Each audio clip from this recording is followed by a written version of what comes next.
Hello ladies and gents, it's time for the Monday Q&A. The first question is from Greg and it's on intermittent fasting. So it seems to make sense to me, but I'd like to hear what your views are on it against traditional dieting methods. Are some body types or people better suited to one way of stripping fat over another?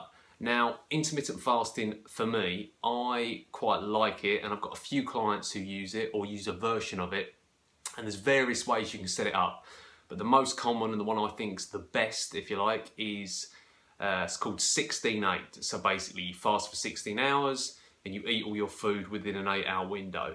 So typically that's going to look something like wake up in the morning, skip breakfast, don't have anything to eat until lunchtime, maybe have your first meal around 1, 2 o'clock, and then you finish all your food by 9, 10 in the evening. So from a lifestyle point of view, this can work really well. A lot of people don't feel hungry in the mornings. A lot of people haven't got time to have breakfast. So if you tell someone, do you know what, you don't have to have breakfast, brilliant. It means I can eat a bigger meal in the evening. Happy days, all good.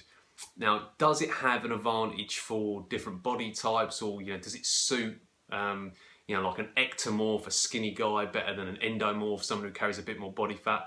I don't think so. I think physiologically it's going to make very little difference. I think it all comes down to sort of preference and lifestyle, and does it fit in with your daily setup?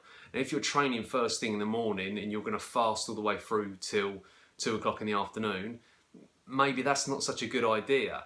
But for someone who maybe trains after work, it could work really, really well, because you eat the bulk of your food later in the day. Perfect support training recovery and training fueling, that sort of thing. But yeah, intermittent fasting, if you haven't tried it, give it a go, because I think for a lot of people that fact of not having to eat breakfast, if you like, is quite liberating, and it's an easy way. It's like a hard and fast rule. I eat my food between 1 and 9, so there's very little grey area there. It also sort of prevents, 10:30 before you go to bed, going to the fridge and sort of picking at things, that sort of thing. So it can, there's a few ways I think it just works really well. Okay, moving on to Tom Cornell. Reverse dieting. I get the common sense to it, slowly increasing calories after dropping calories, but is it really necessary? Does it depend on the length and intensity of the diet? What's the science saying? So reverse dieting, just in case you haven't heard of it before, is pretty much what Tom says there. You go for an extended period of time when you've been dieting, so think months as opposed to weeks, and then instead of just going back to your normal way of eating, you take weeks and weeks to sort of slowly add calories and build it back up.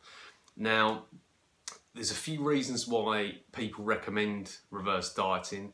So I think they almost sort of fall into two camps. One side of it, it's all about avoiding binging after you've had a diet, which I think that's quite a good idea. Like, see, instead of, right, diet's finished, I'm just gonna, boom, smash back a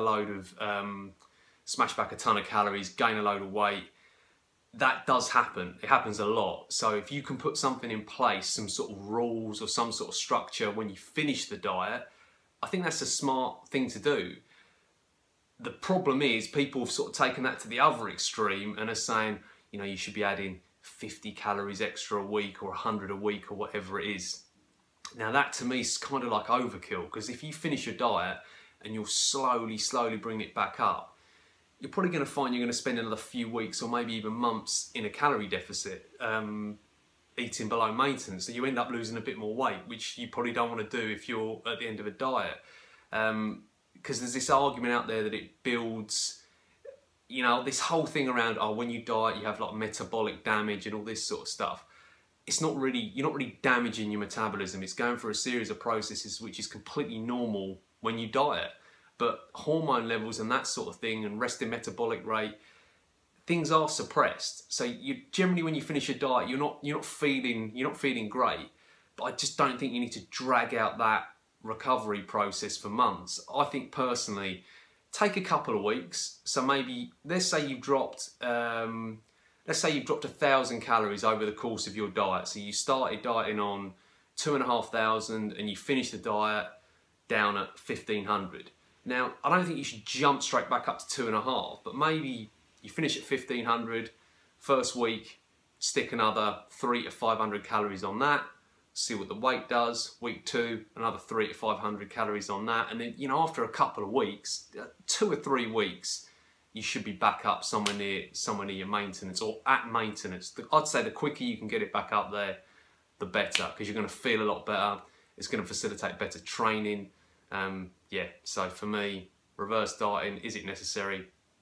Probably not, but having some sort of plan when you finish a diet is a good idea.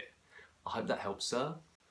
Question 3, it's T, Tanya Bartram. Here we go. I'm going to summarise this because it's a long one. Basically, I've got a busy week at work. How am I going to keep on top of it, motivation-wise, and how do you keep it? Tips for staying on track at barbecue. What drink has the lowest calorie count? How can I get drunk without getting fat? Right, so let's tackle motivation and how to keep it. I think I'm going to have to do a separate video on this, but motivation, I would say my big tip for that would be don't rely on it, because motivation, willpower tends to go like that. You'll have waves where you feel particularly inspired and particularly motivated, and then you'll have times where you cannot be bothered. So how you combat that is through planning and getting things set up so you take motivation and choice out of it and you try and make things habit. Now this is more of a slow and steady long-term thing than it is something that you're just going to click your fingers, it's going to be there. But I'd equate it to training. If you want to deadlift 100 kilos, let's just say, you cannot just walk into the gym if you've never done it before and just rip it off the floor. It takes time, but you keep showing up and it gets easier, and then suddenly you nail it, and then you don't even think about it anymore. It just becomes something that you can do. And I think diet is the same thing. Once you get good habits in place, you don't have to think about it, you just do it automatically. So yeah, planning, prep, create good habits, and motivation, doesn't matter if it's high or low, because you just do what you got to do. How to stay on track at a barbecue. Barbecues, I actually think, are one of the easiest sort of social events to navigate. So for me, it would be, let's say you were trying to keep the calories to like a respectable level where you could go and have, you know, 2-3 pieces of meat, maybe, you know, like if you really want to go for it, go lean meat and salad, but kind of a little bit boring. So you could probably go with something like a burger, a roll, so that's probably, you know, a few hundred calories there, big serving of salad, and maybe even another piece of meat, and you're probably still only looking at sort of 600-ish calories, which, yeah, that's not bad for a meal anyway. Alternatively, if you know you're going for like the afternoon barbecue, skip breakfast or eat really light first thing and give yourself that calorie buffer going into the afternoon. What was the last one? Alcohol, drink with the lowest calorie count.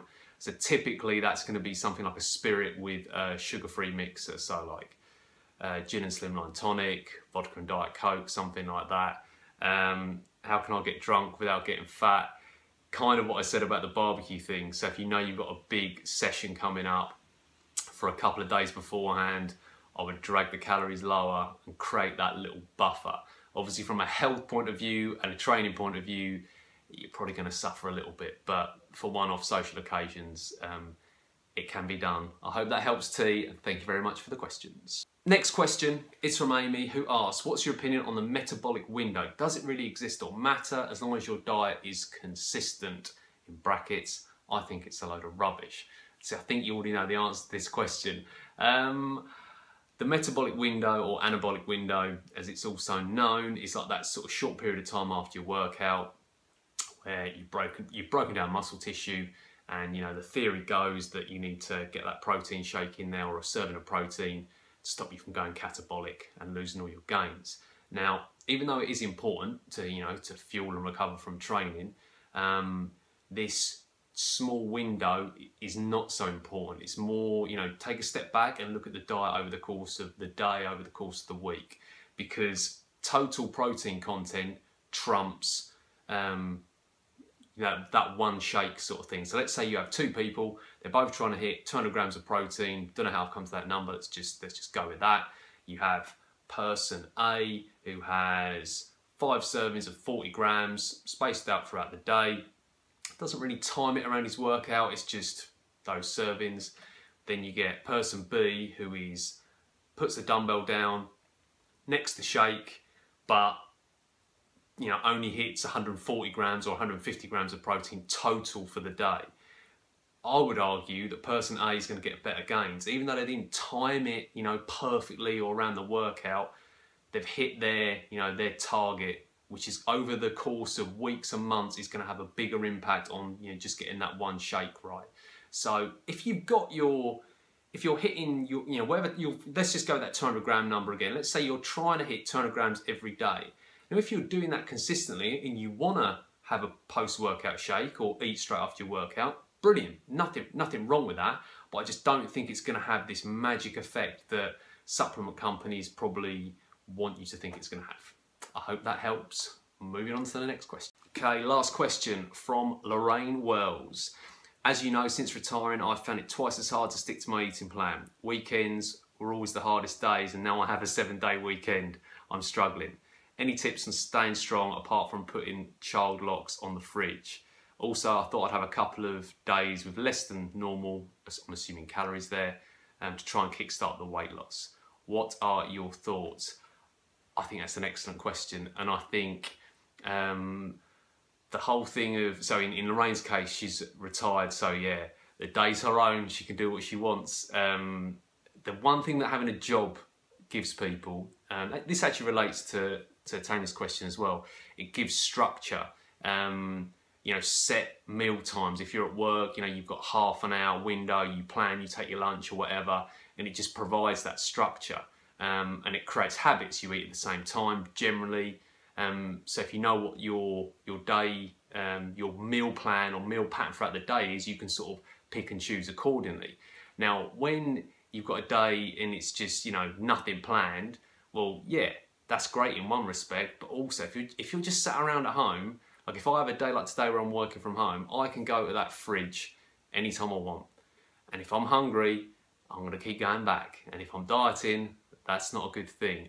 So I think the best way to combat this is keeping busy, or if you've got a free day, you yourself have got to be disciplined enough to set some structure to it. So let's say you wake up, first thing you do, go out for an hour walk or a half-hour walk. Come home, first meal. Then you've got 2 or 3 hours, you're gonna do something to keep yourself busy. Doesn't have to be exercise or activity, it could be just something to keep the brain ticking over, so you're not thinking, I've got to eat in 3 hours, I've got to eat in 2 hours, I'm gonna eat in 1 hour. Just something to keep the mind thinking of something other than when's my next meal. Because I think trying to gut it out with willpower alone is hard work, especially when you haven't got a lot of calories to play with. And is having a couple of days lower to kickstart weight loss a good idea? I think it can be, as long as you don't go too crazy with it, but I think what having a couple of lower days or a few lower days back to back will do, it gives you that little boost of seeing lower numbers on the scales. And if you do it for a couple of days, and that, again, gives you that little boost of motivation, and it's just that, it's that momentum thing. It's like it's like pushing a boulder sort of thing. Like to start with, it's really hard, but once you get it rolling, then suddenly momentum takes over and things become a lot easier. And I think when you do like little short bursts of sort of hard dieting, if you like, clothes start fitting a little bit better. You see the numbers on the scales, and you're rolling, and you're in it, and it's all good. So yeah, I do think that can work quite well. I hope that helps. Cheers for the questions, guys. And as ever, I'll be doing this on a weekly basis now. So if you think of anything, you can always fire us over questions throughout the week, but I'll put this post up sort of same time next week. Cheers, guys. Have a good one. Take it easy. Bye.